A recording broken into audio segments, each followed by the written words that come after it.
Baştan alabiliriz ya. Güvenlik kamerası mı abi? Bizim arkadaşlar burada çalışıyor gençler. Aha, İbon atıyor. Ha. Ben de hala var. Bu İbon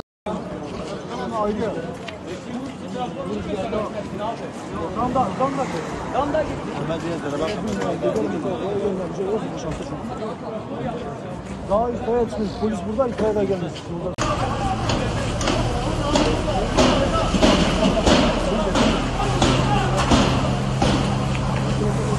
Devam edin.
Ben söylemiyorum. Ben söylemiyorum.